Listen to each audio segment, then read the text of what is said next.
Hey, everybody, it's John Halpin. I'm here with Ryan Fowler. Welcome to this week's edition, the Conference Championship Week edition of Pickwatch Live. So, Ryan, remember that old adage, defense wins championships? Yeah, right. Dead. Not dead. It's not a truism. It can happen. It might be in hospice. We have our top four scoring offenses and offenses number 1, 2, 5, and 8 in yards per game still alive. What do you think? Aberration, trends, or more than one way to skin a cat? As far as the trend, you mean defense that did well in the regular season, or offense getting you this far in the playoffs? Like, are we in from now on? Are we looking at offenses dominating, or could we see the number one defense in the league make the Super Bowl next year, and you won't think anything of it? Well, I think that depends on if they adjust any of the pass interference calls, because anybody who's watched any games this year, you get in these third down situations, they throw it up, and pretty often there's that flag. There's either defensive holding, there's pass interference, there's an iteration of it, and that's allowing these receivers to find these huge gaps in the secondary, and if they are covered, get the call, right? They have really cracked down on it. It's kind of like in basketball, the hand-checking rule. It's the same type of thing where when you get rid of the hand-checking rule, it opens things up for offense to thrive, and I think that's where I would put my money moving forward. Yeah. All right. This has been we talked all year about – everybody's talked all year about how offenses were – who was going to stop the Rams and the Chiefs. And then later in the season, there was a lot of, hey, see, look at, they're slowing down these offenses now. Right. The Bears beat the Rams, and oh boy, this is different. Now things have changed. They've caught on. Right. Yeah, not so much. About that. Yeah, no, that Chicago game, you put that, it would be fascinating to see Trubisky and that team go into Los Angeles and see what that outcome would have been. Because, again, it's night and day. Rams home and away. I was actually looking forward to that. I was hoping we would see a Rams-Bears playoff game. That would have been great because, again, it's a huge measuring stick, not only for the matchup head-to-head, but to see what Trubisky is really made of. Can he keep pace with an up-tempo offense like the Rams? And the answer is probably no. So funny, quick aside, funny tweet I saw last night. Is it about Adam Gase? No. Oh, no, that's just it. What was that? I don't know. What was he doing? John, I had 5 conversations on text last night going on around that. Nobody could make heads or tails of what was going on there. The outcome was funny with what people did with the video and the pictures. Yeah, right. The taco is the best. But what I'm watching, what was it? The only thing that I could come to, just if that was me in that situation, which it never will be, obviously, but the pressure of the New York media and realizing all at once just so happens when you're walking out to sit down and address the media, the pressure of being a New York coach. Maybe hit them all at once. Because I never saw him make those weird faces. So bizarre. In Miami, he was always pretty downtrodden. He's just like, oh, this is what it is. But who does that ever anywhere? Like, in what context is that a normal way to be in a room with anyone? He's got to answer the question now, right? What are we going to ask him? Why were you looking like an insane person? It's everywhere. So somebody's going to, some media member, because nobody has any shame anymore, is just going to ask him, so what was up with that press conference? It'll be either week 1 or before his preseason debut. They're going to ask him, so about that media press conference when you were in, and he'll have to answer it, and he'll probably dismiss it just based on his person. Yeah. All right. So the one other thing I saw on Twitter yesterday, Andrew Perloff, he's producer of the Dan Patrick Show, tweeted out that, hey, everybody. He didn't say, hey, everybody. Everybody. And it was by the way, that 3 of the 4 teams left drafted running backs in the first round. Ah, very good. All right. So of those 3, Mark Ingram, is he the best running back on his team? No. Right. Sony Michel, is he the best running back on his team? I'd say James White just because of his ability. And Todd Gurley, who other people said isn't the best running back on his team now either. Right. I know it's funny.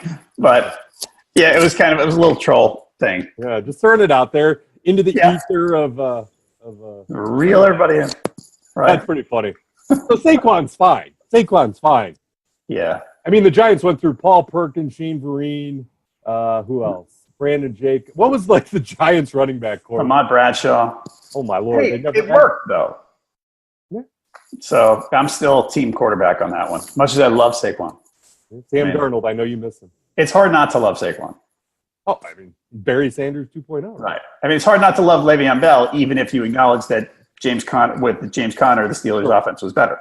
And Jalen Samuels had a pretty good stretch there, too, for a minute. Totally replaceable. Right. I mean, C.J. Anderson looks like a superstar playing for the Rams right now. Yeah. Yeah. I will say he's good.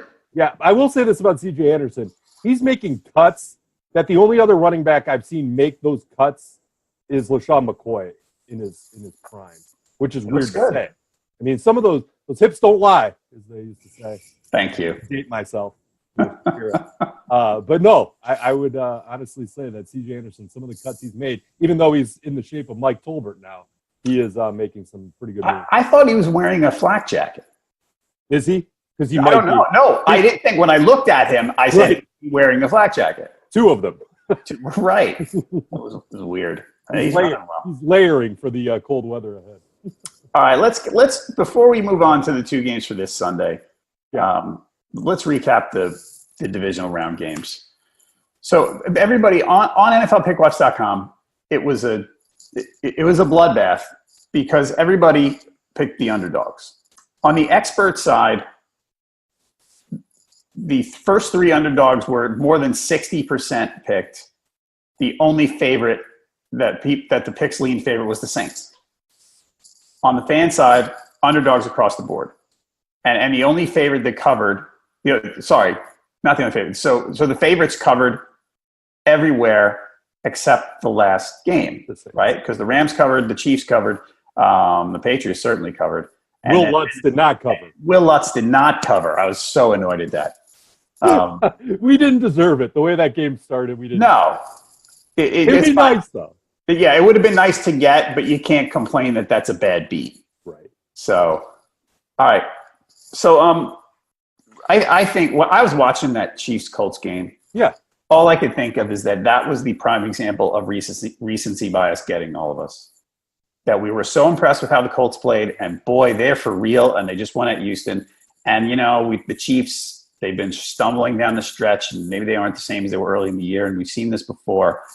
And I was watching the game going, that spread got down to 4.5. Right. And we were all eager to jump on this young road team in Arrowhead against, and we didn't take into account, as much as we all like to make fun of the Chiefs defense, we didn't take into account how they played at home all season, which is not bad, even though their home schedule was kind of weak. It was crap. I went back through it. It's crap. You can't. That's why I hated when they said during the broadcast, they're only allowing 18 points per game at home. Yeah, because you're not. See, and this is the problem when you're in a hurry on the broadcast side of things, where you have to get to 1 point before the next play comes up. You can't peel the onion layers away, and you miss the point of they played dog crap teams. So take that with a grain of salt. All right. So are we allowed to elaborate on that game? Sure. No, it's just the recency bias, I think, is a little broad brush. I take your point on, oh my God, we were like, everybody was really excited about what the Colts could be instead of what they were. But I will say this. The Chiefs' defensive line beating the Colts' offensive line, that was a big storyline in that game because I don't know what Andrew Luck saw, but it was like he was in Bird Box, John. He was like this. He didn't see what was going on because he kept throwing it into hands. Now, that's partly on the offensive line. It's partly on Luck. But that was a big part of the game where Luck just he never got into a rhythm. Right. Marlon Mack was completely neutralized, which was a big reason why they did so well against the Texans. So you talk about like the little things and the X factors, that offensive line, defensive line matchup was a big part of that game because I think had the Colts had what they had been accustomed to on the offensive line, that's a closer game. I know the final score isn't indicative of what that game was because the Chiefs did play pretty well. Yeah. I still think the Colts, had they done a little below average of what they had been at the peak, they compete and they hang within that 4 or 5 point threshold. They might not win because there would have been a lot of other things that would have needed to happen. There's just that offensive line, defensive line matchup where Luck kept throwing it into people's paws. That was the end-all, be-all because Luck couldn't push the ball downfield, which was a problem weeks 1 through 3 and 4, if you remember the dink and dunk. But yeah, that's what I took away from it. The line, the Chiefs, Dr. Jekyll and Mr. Hyde line just came out and ate up the Colts. Right. I mean, yeah, he was under pressure a lot, but he looked terrible. I mean, he didn't throw well at all. Ebron had a few drops. Yeah, got to get in that rhythm. They shot themselves in the foot quite a bit on the defensive line. Also, we had this. Yeah, they went. Was that good? Was that a good? The appeal, yeah. He did too many pumps. Yeah, thanks. And right in front of the ref. Almost at the ref, really. Brilliant strategy. Man, that was brutal. All right. I think the Colts are going to be a very trendy Super Bowl pick next year. I'd agree with that. Yeah. But now, okay, so Ballard, their GM, comes out yesterday, and there's this huge discussion on Jacoby Brissett, which was a red flag to me, where he won't trade that guy for the second coming of the Messiah. And I'm like, does Ballard not trust that Luck is good to go? Because if he's cheap enough, he's a good backup. Because he's got the experience and he's already been through it. Because either you're going to bring a rookie in for cheap, right, or you're going to get another backup who costs you the same amount who's probably not as good. But I mean, is Ballard looking at Brissett as his Nick Foles? Maybe. I mean, he wants basically the best security blanket he can get. Like, look, I mean, the guy's not untradeable. It just depends on what people offer him. It was just a very stunning way of phrasing. We talk about phrasing. All right, Cowboys-Rams. So I watched that game. That game went about like I thought it would. I said 30-17. Except for C.J. Anderson. Yeah. Nobody saw that. Right. Well, actually, and I didn't expect the Cowboys to get run all over. Sure. Generally. I mean, 275 yards rushing was ridiculous. I mean, the Cowboys have a good front, and the Rams ran on. I mean, just from a who was better and who won by how much kind of thing, it was about right. Yes. But I was watching that and watching the C.J. Anderson stuff. Uh-huh. And what kept going through my head was Gurley can't be healthy. I'd concur with that. And he ran well. When he did, I mean, 16 for 115 he had, and he looked, spry on that touchdown he ran. And I just kept looking, going, if he was healthy, he'd be getting the ball all the time. And I would like the idea if I was him. If Gurley was 100% healthy, getting C.J. Anderson 8 to 10 carries would still be smart if you want to run a lot. Right. But yeah, that's what kept going through my head. 85% pregame needle. Where is Todd Gurley at in your mind? Right. I don't know. He was limited early in the week. They said he practiced fully on Thursday. Wednesday and Thursday, I thought. Or maybe Wednesday and Thursday. You might be right. So I don't know. I'm skeptical on that one. No, I think it's a fair point. Otherwise, the Cowboys, do you think they can – I still think they can win with Dak. And when I say that, I don't mean it in the Trent Dilfer, you can win with anybody. Right. This is outstanding. I mean, I know Dak's flawed, but I still kind of like him. I mean, I think it'll be very telling how the Cowboys play on the road their first 3-4 games next year. Because again, I hate to go back to the Dr. Jekyll, Mr. Hyde, but it's so true in so many parts of the NFL where you have these conflicting storylines and these conflicting trends and narratives, and the Cowboys held up their end of the bargain on the road where they just didn't play as well. I mean, Zeke Elliott being shut down that much, and we've talked about the Rams secondary just being horrible. And Gallup got off late, but before Gallup's catches late, there really wasn't much going on there. Beasley played hurt and didn't play much. A Cooper, a couple things here and there, but they need to have more balance if they're gonna. If your thought of Dak, they can win with Dak. And this is a big thing that you hear from Cowboys fans. They want Linehan, their OC, gone, and they want Dak to run more. Probably, if I had to guess, more like how Russell Wilson calls his own plays. Not crazy amounts, but just enough to keep a drive alive instead of having to force the pass. Okay, a note of caution for Cowboys fans. Zeke's finishing year 4, about to get very expensive. Yeah. Amari Cooper is certainly going to get very expensive next year. Mm-hmm. And Dak gets very expensive year after next.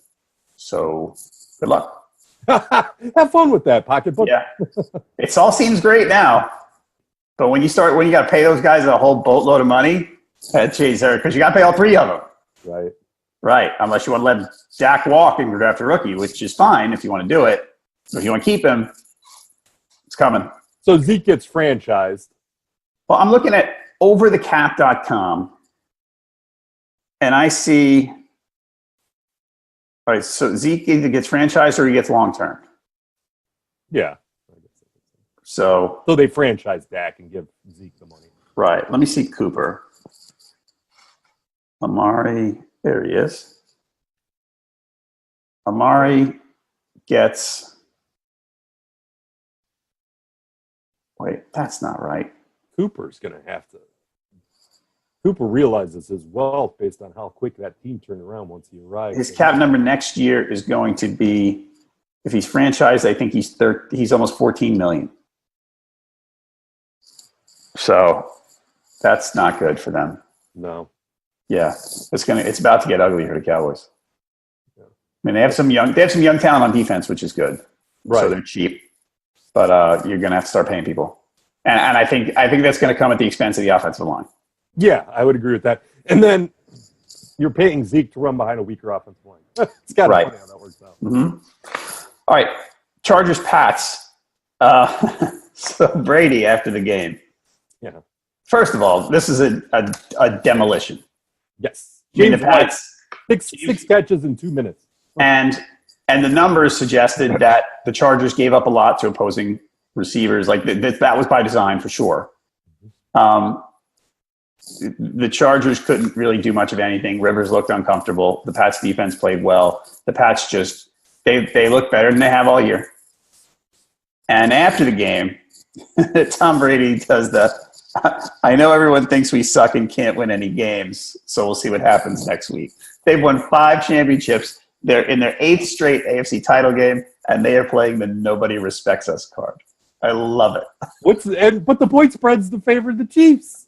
The way that professional athletes can manufacture, chips on their shoulder, it always amazes me how you can just make your head do things like that. Yep. But it's funny too because they're like, oh, we don't pay attention to the media. You don't come up with that quote unless you pay attention to what's going on. Right. There's no way. So there's no way at all. So yeah, that was pretty funny. Do you think the 2 long trips affected the Chargers? I do. I mean, we're all human. I don't care how great of an athlete you are. Nobody wants to be crammed, even if it's your own team playing. Nobody wants to be crammed in a plane. Yeah. There has been jokes about how it's a flying couch for 5 hours and going across. I just don't think it was a tough break for them because I was talking to somebody. I was like, you have one of the best records in the AFC, and just because you played in the same division as the Chiefs, you kind of get hosed in the worst possible way with those 2 cross-country trips. Because as we texted last week, I mean, the Chargers were a better team this year. I thought so. Different levels. And Keenan Allen had the game I thought Keenan Allen would have, maybe a little bit more. But yeah, I think that travel hurt. Everybody's human at the end of the day. And I think being crammed in an airplane is not the most enjoyable process. Well, did you hear Anthony Lynn talked about the travel last week? It was kind of weird. I'm not quoting, I'm paraphrasing. Yeah. It was something to the effect of someone asked him about staying on the East Coast after they beat the Ravens. And he said something like, it just struck me as weird. He basically said, well, there are some details, there's some things we had to work out to make that happen and we didn't, so we're going back home and we're coming back here. It was kind of like, wait, what? It almost sounded to me, and I know this didn't happen, it almost sounded like after the Ravens game they went, oh my God, should we stay here or not? Right, no. And that's a traveling secretary's job. Yeah, and I'm sure that wasn't, it couldn't have been that, but it sounded like it the way he said it, and it just struck me as really odd. Yeah, so. I guess there's one thing to his point. It was right after the holidays. People are still traveling, maybe taking extended vacation. And to get that many people, hotel housing, and all that type of logistics, that might be the details he's talking about, where it's like, that's a lot of people traveling with the team. I don't know. I guess. It just seemed weird. I mean, go up to Albany, New York, and stay in I don't know. You can figure it out. Harbaugh was a big fan of staying east when their teams were east. Yeah, I mean, it seems to be a smart move. I don't know. I wish I knew the details behind that. All right. So, I mean, the Pats look awesome. Yeah. They look awesome. All right. Julian Edelman is still a very, very good asset to have. Yeah, he really is. So, Eagles-Saints next. That was the game. Will Lutz, we're not happy with you, Will Lutz. We'll just take the half win there. Because, again, you have to remember the play before he had to kick, Ingram got blown up for like a 4-yard loss, 5-yard loss. Right, he did. I feel terrible for Alshon Jeffrey. I do too, and if he was playing with broken ribs, I mean, this goes back to the plane thing I was just talking about. Everybody's human at the end of the day. You don't want to go to work at your office job with broken ribs. He's trying to go out there and win a game with broken ribs. It's hard to breathe. And he did look, I know he looked sad after he dropped the pass, but he just looked uncomfortable. And I'm like, that doesn't look right. He just didn't look right. But again, there's a million different things that could have went better for them. Nick Foles isn't perfect. And the way that started, it wasn't Alshon Jeffrey's fault that they choked that away. Yeah. So Nick Foles, postseason results, 2 games, led his offense to 30 points. And in the first touchdown on Sunday was defensive created, basically. Right. 43 out of 71, which is 60.6%. 467 yards in those 2 games. 3 touchdowns, 4 interceptions, 6.6 yards per attempt. Now, I know one of the interceptions was that one that we just talked about that wasn't his fault. I just the Nick Foles narrative, it annoys me. Oh, it annoys me too. I like him. I mean, the guy's done really good stuff for them. But this all, like Nick Foles or Carson Wentz, come on. No, I'm with you. I'm absolutely with you. I mean, Nick Foles can be Jacoby Brissett, and they can't because it's going to cost you. But he could start for someone. Yeah. Like, I don't think you have designs on a high-powered offense if he starts for you. Ooh, that sounds like he's going to Jacksonville. Yeah. Who said the other day, when is he on the plane to Jacksonville? Monday morning or Monday afternoon? Yeah. But no, I'm with you there. I think game managing hasn't been used a lot since Alex Smith left Kansas City. There's some game managing going on there. And the one thing about the Eagles in that matchup, they lost the defensive lineman to the Achilles. Jason Peters was hurt most of the game, even though he toughed it out. Lord knows what he was playing through. Those were 2 big injuries because all the momentum was on Philadelphia's side. Then I think his last name is Brooks, topped that Achilles, got carted off. And then when Peters went down, things really opened up because Peters is a nasty guy, even at 90% on the defensive side of the ball. So they had a lot of trickle-down effect of things just falling apart for them at the wrong time. Yeah. And Michael Thomas, awesome. He catches everything. Second game, what did he get? I think he got almost 400 yards receiving against no, that was the Rams. That's coming up. He had the big game against the Rams. He had 170, 12 for 170. I mean, it was a ton. All right, let's review the week. So you, Josh, and I all went 3-1 straight up. Josh and I went 1-3 against the spread. You went 2-2. Who were your 2 wins? Patriots and Rams. Yeah, my win was the Rams, and that's it. So you are 9th against spread standings. Josh is 23rd. I am 30th. So I really thought I was going to look good. I basically figured that if the Saints covered, I was going to be 2-2, and based on the picks, that was going to be an above-average week. Yeah. So I mean, 2-2 just seems to be par for the course now. It's just water reaching its level, John. Every time people go 2-2 in these playoffs, or 500, water reaching its level, and that's what happened to the Colts big time. So right now, among the experts, there is a dogfight on NFLPickwatch.com. Jamie Eisenberg from CBS, Mike Clay from ESPN, and Ben Volen from the Boston Globe. All basically, it's like it's not a virtual tie. Volen is a half game ahead of Clay, as is Eisenberg. So Volen and Eisenberg are tied. Eisenberg's 142-115, Volen's 141 and 114, and then Clay's a half game back. So this could go any possible way this week. Really, really interesting stuff. On the straight up side of things, Elliot Harrison from NFL Network still leading. Did he go 3-1 or 4 now? He went 3-1, which is solid. It's fine. 180 and 82. Eisenberg again, 2 games back with 3 to play. He's not going to get there. It's when you say 2 games back, you go, oh, that's close. But there's nothing left. There's no ground to make up. Right. So we're not a lot. Pro Bowl game. Exactly.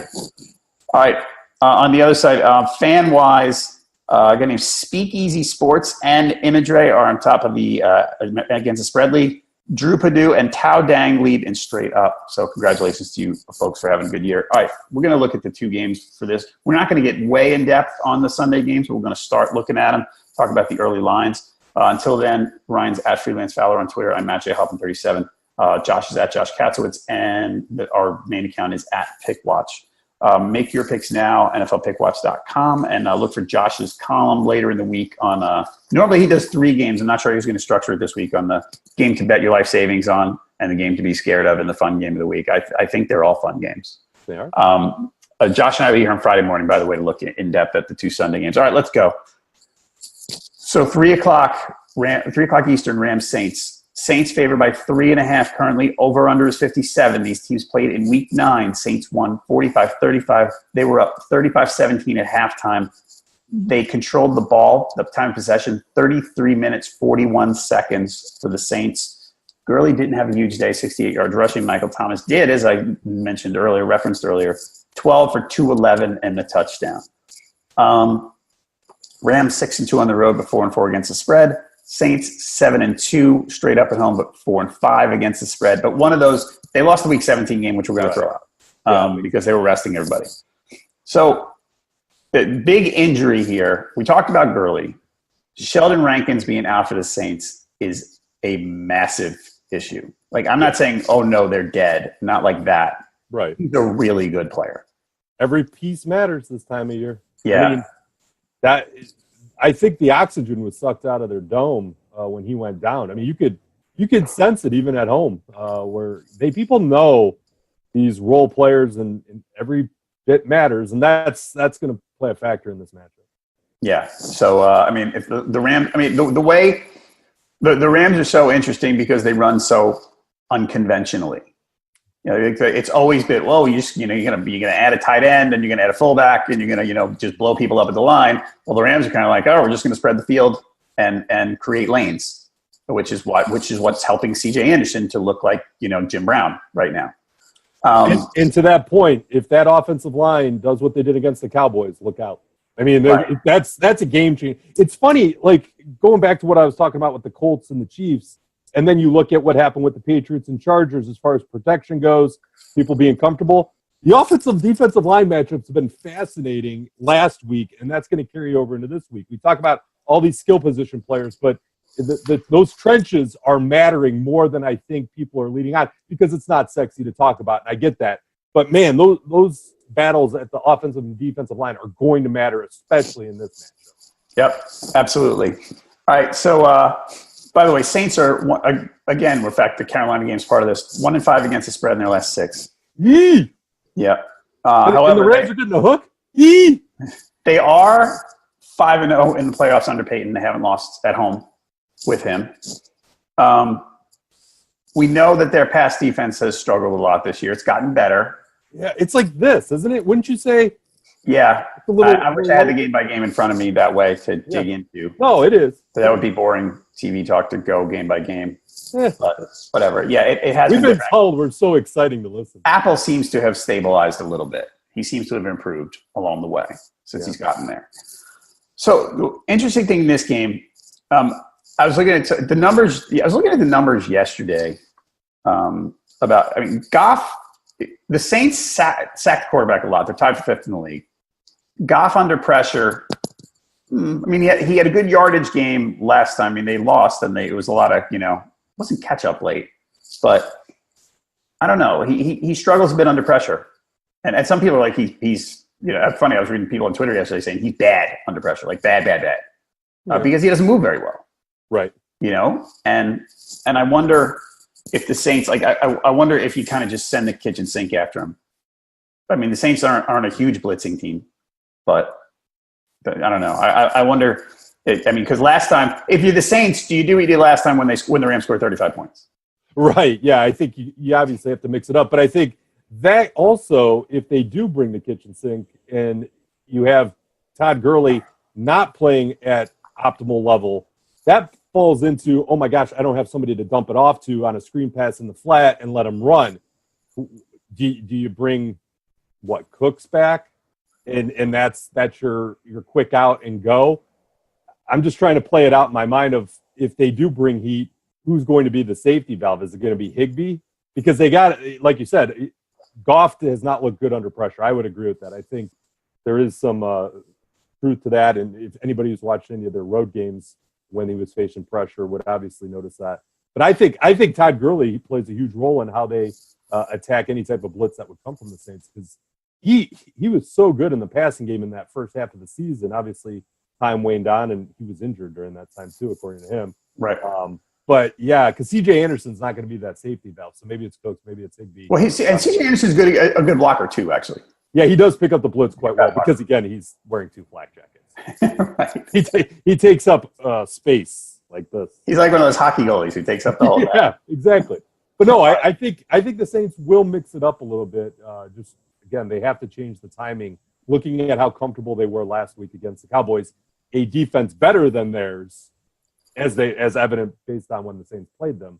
That'll be an interesting adjustment. That Peyton, body language and everything. Peyton at the end of that game, it's cliche, but it's almost like he wants it more than I think his players do. Like, you looked at the intensity on his face. I agree. Yeah, he took the Lombardi Trophy and the $225,000 player gift that you get if you win the Super Bowl into the locker room last week as motivation. I mean, what does he do for an encore? Because he put so much into that game, and they're still trying to get the taste out of the Vikings postseason loss last year. It just seems like he's wound so tight on this. Maybe there could be a room for error there. For McVay, he talks to somebody and that guy gets a job, which is the big joke now, where anybody that has been within 3 feet of Sean McVay gets a job in the NFL. He might be playing with house money this week. He might. I really like him. I know that, the love for him can get a little irrational, and the way GMs have hired even proves that it's not just, a figment of people's imagination here. Right. But yeah, I don't know. I really like him. One thing about him and Goff, and you noticed it. I mean, you notice it a lot, and I happen to be paying more attention to it on Saturday night, about how long they wait to call the play, and how they change it. I mean, Goff and McVay are communicating until the mic shuts off. Was it 15 seconds that it shuts off? And the Superdome is not conducive to that stuff. That's a really good point. I mean, not at all. I don't know. I mean, but again, they did it last. I mean, they were down 35-17 at halftime, and they made a go of it. Mm-hmm. But it was, I don't know. I wonder if it's up. With that said, over under 57. Uh-huh. How do you bet under in this game?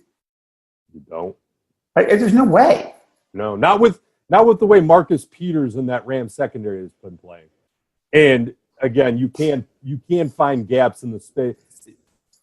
Yes, the Saints shut down the Eagles after that 14-0 blitzkrieg early, but they're not good. I mean, they're like, I always look at it, 32 teams. Where are the Saints?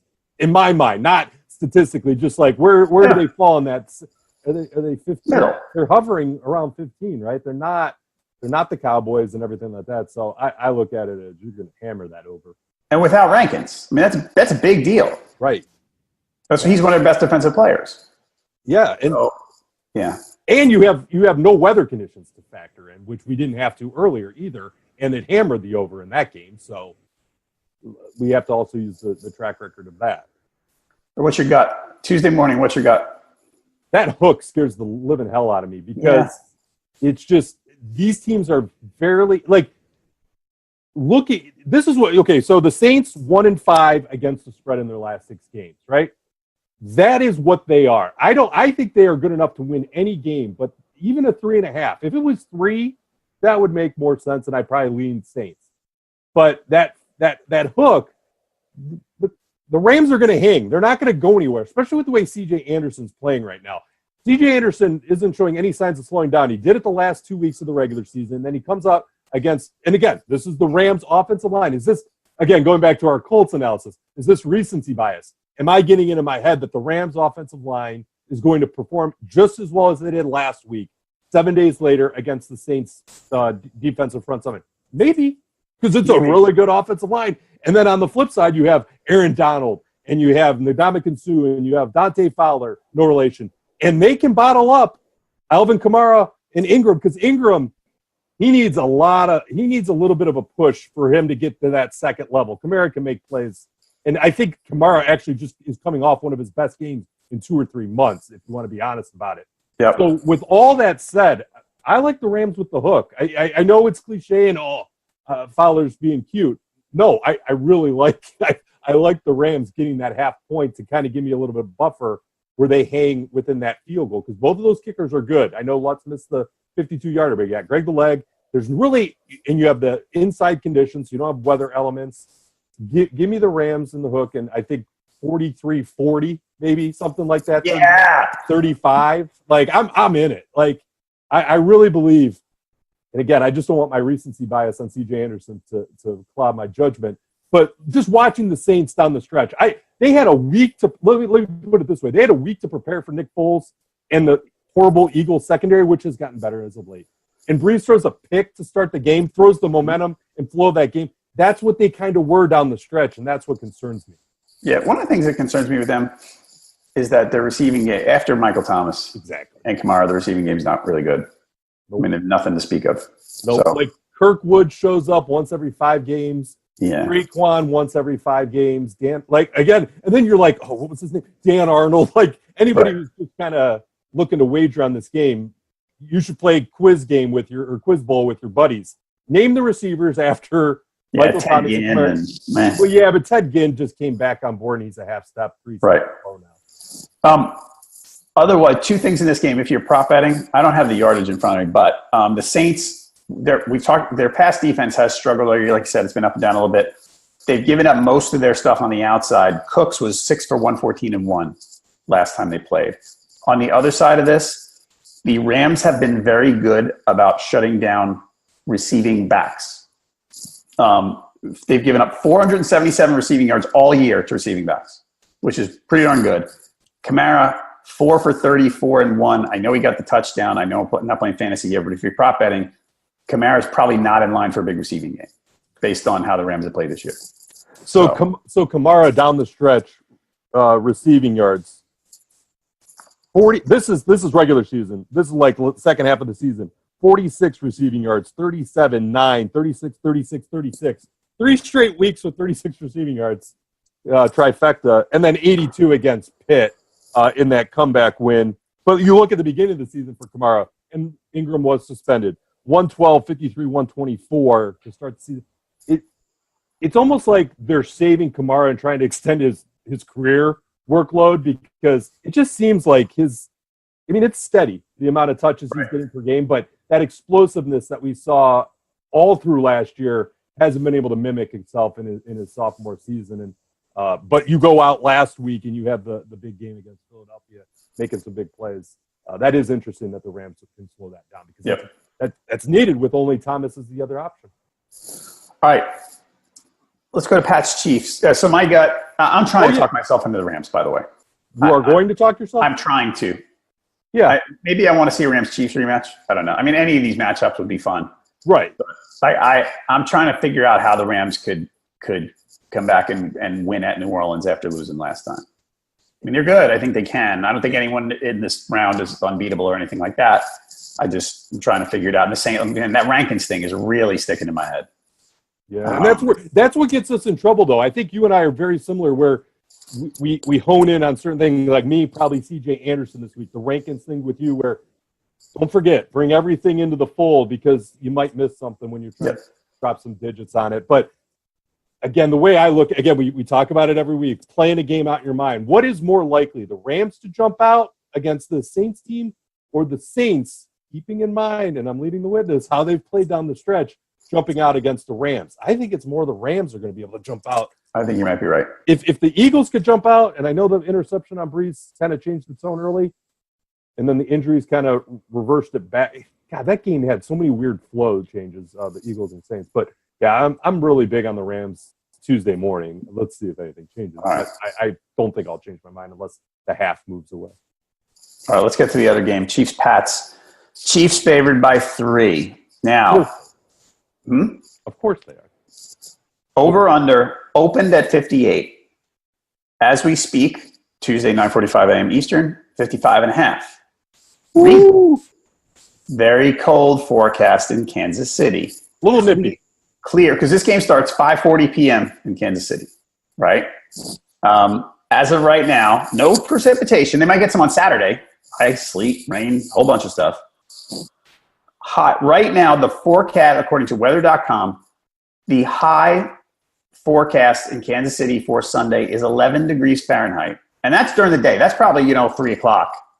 5:40, we're talking about a different thing. It's going to get colder during the game. We could get a high of somewhere. I mean, it could get down to 0. They're not sure yet. I mean, the phrase Arctic blast is being thrown around, Ryan. Oh, the vortex is coming down? No vortex. Arctic blast, no vortex. All right. So, I mean, it's going to be cold. Really, really super duper, one of those, hey, I remember watching that really cool playoff game cold. Yep. So that's what's driving down the overrun. These are both cold weather teams. So this is not like, all right, I'm going to date myself. Do you remember the Chargers-Bengals playoff game? I've watched highlights, John. Yeah, I watched it live. I know. But Freezer Bowl. that was the week after, in 1982. Chargers I was 1 year old. And that is the coldest playoff game on record, I believe. No, the Ice Bowl was colder. This was the second coldest. But the Chargers were helped. But the Chargers had won that game at Miami the week before in double overtime. And then they went to Cincinnati, and it was like the wind chill was minus 50 or something. And it was just, they were helpless. They couldn't do anything. It just looked like the most miserable day anyone could ever endure out on the field. And it's just, but we don't have a warm weather team coming here. I mean, the Pats are used to this stuff. So that I don't think that favors one team over the other. Sure. Week 6, let's just go back. Pats beat the Chiefs 43-40 at home. Great Sunday night game. Yeah. 946 combined total yards. The Pats had the ball for 36 minutes. They controlled. And Patty Mahomes kind of hung around and kept the Chiefs in it. And it was basically whoever had the ball last. So it was a fun game to watch. I hope this is – Mahomes and Brady were probably equal that night. I think Mahomes threw 2 picks. But it was sort of a standoff. The only guy who didn't jump out off the stat sheet that you would expect was Kelsey. He had an okay game, 5 catches, 61 yards. Anyway, so that was the history of that, their matchup earlier in the season. The Pats, we've talked about this, such a different team on the road. Yes. Sunday, we picked the Chargers. I picked the Chargers anyway. A bunch of people did. They were the popular choice. And the Pats basically, did what they do at home. Fine. The Pats are good. Tom Brady wants a chip on his shoulder. That's fine. All well and good. The Pats are 3-5 on the road. They've averaged 19 points a game. It's different. It's this, like, Sunday I was watching this and I'm going, I'm all in on the Chiefs. I'm in. Sold. I mean, their home field it's really an advantage for them. How many games has Pat Mahomes played in 10-degree weather? I don't know. Where is he from? Texas? Well, I know he went to Tech. I know he's born in Texas. Well, I don't know where he spent. I don't know how much time he spent. That's my argument. I mean, he was in New York and Minnesota. Was his dad on the Twins while he was alive? I don't remember. Oh, yeah, that's true. I always joke around that his dad used to ruin my fantasy teams because I would draft him all the time. Really? You would draft his dad? Yeah. No, I that's remember awesome. picking him. Well, he was a very highly regarded prospect. Okay. And it just kind of didn't pan out. Was this after the Freezer Bowl? He became a decent reliever. I think it was, yes. It's in the 90s, actually. Okay. So the Pats, they're in their 8th straight AFC title game. Yay, Pats. They're 8-4 in conference title games with Brady and Belichick, which is incredible. It's just I know most people who are not Patriots fans or Patriots haters. Please appreciate what you're watching here, because these guys they're amazing. But the AFC East, John. I know. The AFC East. But they win it every single year. Mm-hmm. Every year. Yep. They're such a you're not going to see this again. No. I really don't think. Most of us are not going to see this again. I would agree. They're too good. They're too consistent. They just never let up. With that said, I'm on the Chiefs. The Chiefs are okay. So the Chiefs are 8-1 at home. I know only 5-4 against the spread. That's fine. Their defense has been better at home. We talked about this. Oh, the Pats. I think I said already. 19 points per game on the road. The Pats have scored. Chiefs have allowed 17.2. I know that the schedule was easy. Fine. We'll allow for that. And Chiefs also 2-5-1 against the spread in their last 8. I just think that the Pats they're a little older. I think they're walking into just a bad spot. Go into I mean, the Chiefs hung with them, and it was a nail biter. Even though the Pats controlled the ball, it was a nail biter. It was a last play field goal at Foxborough. Right. Now we're going to Arrowhead. Different story, man. So this was something that I noticed a lot of people chatting about during the wild card round. When you have these spreads that are so small, I mean, are you more interested in a money line bet on the Chiefs at minus 152 or the spread? Because the spread, you would take at 3. I'm more likely to push than lose. Right. If the Chiefs win. Right. So you go spread. All right. Yeah. That just seemed to be something that popped up a lot during the wild card with those 2.5s all over the place. I'm actually saying all this stuff to hope to get on the Patriots bulletin board. Locker room bulletin. You have yeah, exactly. Well, the one thing I just looked up while you were going through the intro, when they played before, Kareem Hunt, 5 receptions, 105 yards, and a touchdown. Mm-hmm. Damian Williams isn't doing that. Damian Williams has been a nice option for them. Mm-hmm. And he has not lost them many games. He has not completely brought down the running threat that they had with Kareem. Because, again, Le'Veon Bell, James Conner, Jalen Samuels, that type of conversation. Right. But 10 for 80, 5 for 105 and a touch. Had played well against the Patriots the last 2 years. That does matter at the end of the day when you have to look, if you are using the previous game to analyze where this could shake out this time around, because they are a little different. And I just don't think we can poo-poo those weather conditions enough, because nobody wants to be hit on a football field when it's 60 degrees out, let alone the bumps and bruises that are going to come around. Yeah. Again, this goes back to the Chargers being on a plane cross-country twice in 2 weeks. And those type of things where these all are elite athletes and they've been through a lot. But the Chiefs are a younger team when you look around compared to the grizzled men of the Patriots who have been maybe around too long, right? These conditions shake out pretty well for the Patriots. And we talk about their struggles on the road. It's a regular season. And here's where there's a crossover in my fanhood and analyst hat. Watching the Cavs and LeBron over the last 3 years before he went to the Lakers, they got really, really bored with the regular season. They really did.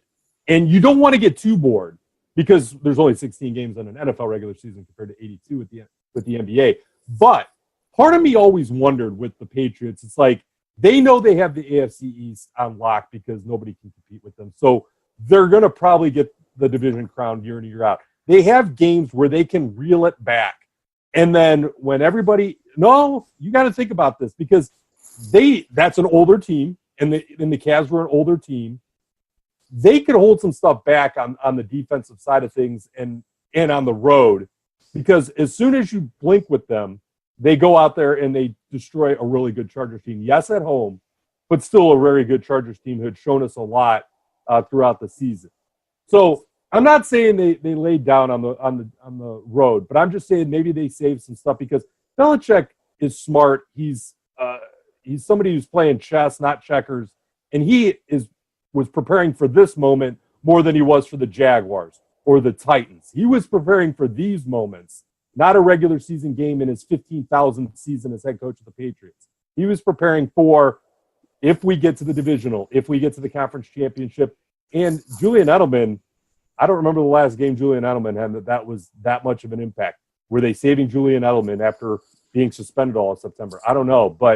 And then they're using Gronk in different ways. Gronk isn't a receiver. He's blocking for tight. Yeah. The roles are changing. James White, 6 receptions within the first drive. They are adapting to what they are. And I think that will allow them to hang with the Chiefs in this game. I think, and if I have to pick somebody where it's so evenly matched, Andy Reid didn't have the extra week this time around. I'll take Belichick and the Patriots. All right. So question I have for you. Yeah. Last week and many weeks, I think we agreed. I've been saying all year, I am not forecasting the end of the Patriots. Right. Obviously. Now, but I thought all year that they were just a step below what they usually are. Like they weren't that team that going into the playoffs, I said, oh, they're going to the Super Bowl. But most years I go, yeah, who's going to the Super Bowl? I don't know, probably the Pats. This year I didn't feel that way. Right. I think we were on the same wavelength there. Is that gone after that Chargers game? No, this really comes down to adjusting on the fly. And I don't care how good Patrick Mahomes has been. He's still always going through his first moment in this pressure-packed league that we have to go through. And he could prove me wrong. I have no doubt in my mind that he's done it before. But there are moments where you've looked at the Chiefs and you're like, man, you look at that Seattle game. You look at them laying down to San Diego, or I did it again, Los Angeles Chargers on their home field a few weeks ago, where they had these chances. And there are these moments where that's where the Patriots chew up. Now, how could the Chiefs win in my mind? They do exactly to Tom Brady what they did to Andrew Luck. They rush. They get that pass rush, and they win that line of scrimmage battle. If they don't, they're hosed because the Chargers did it, and all Brady did was hit James White for 4 yards, 5 yards. Quick outs to James White, and he picked them up, so they were working with second and short, third and short to get that rhythm going on early on. If that happens again, it's going to be a long day for the Chiefs because all Tom Brady needs right now is rhythm, and I don't think the Chiefs have the secondary to slow down some of those vertical options that they have because watch Gronk have a pretty good game this week. He's not going to have a classic Gronk 150 and 2 touchdowns, but they're going to throw him out there into the post route. And I can see the same with Edelman again, where he has another big game because show me what the Chiefs secondary has that's going to be able to slow that down if Brady has just enough time to throw. I really believe it. By the way, Gronk 3 for 97 in round 1 of this series this year in week 6. The Chiefs have allowed 87 receptions and 10 touchdowns to opposing tight ends. Yeah, and if Eric Ebron would have come down with the touchdown, I would have had my prop bet right. Because they did go to Ebron twice in the end zone. Yeah. So I don't know. I like the Chiefs. It's going to be a great game. I'm just going. I don't want to feel like I'm just falling into the lure and in the love of the Patriots and what they've done because I'm trying to find the spot where I believe Andy Reid can outcoach Bill Belichick and out-prepare and out-scheme without that extra week because Andy Reid does take full advantage of that, as we know. Yep. And the weather kind of neutralizes everything, right? I mean, there's not that many games that are played between 0 and 10 degrees. I mean, the track record of that is very limited. And that's where I'm like, man, these Patriots have been through everything. They've been through everything. Has Travis Kelce grew up in Cleveland. But how many of these games in these really uber cold temperatures had these guys been through? The noise factor is also going to be on the Chiefs' side. But, man, I look at all these adjustments that you're going to have to make in brutal temperatures. I will take the under in this because I do think points are going to be. I'm leaning that way, too. 27-24 maybe. Yeah. Like that. Yep. But let's keep an eye out on how the weather forecast changes because I'd love it to be, 43-40 again.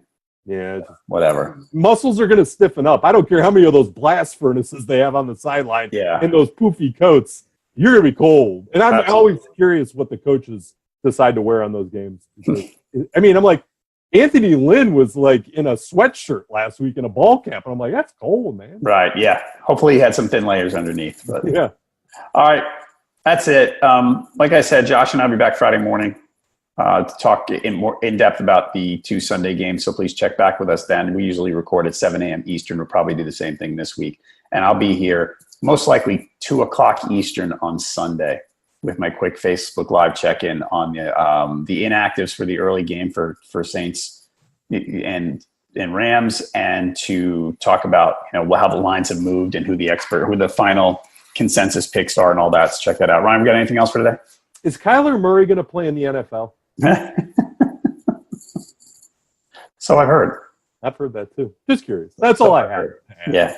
All right. He's at Freelance Fowler on Twitter. I'm at jhalpin37. Our main account is at Pickwatch. If you get to tweet us, you want to ask any questions about the games this weekend, please tweet us anytime. That's it for today's edition of Pickwatch Live. Also, like I said, this will be on, if you're watching this on YouTube, subscribe, like us on Facebook. If you're watching on Facebook, subscribe on YouTube. The individual game discussions from Friday are going to be on YouTube later in the week, so please check those out. That's it for this edition of Pickwatch Live. We'll be back on Friday with Josh, like I said, to take a deeper look at the games and to help you make some successful picks to try to overcome any pools you're in where you need to make a jump or you just want to win some bets this weekend, we'll try to help you out. For Ryan Fowler, I'm John Halpin. Thanks for watching Pickwatch Live.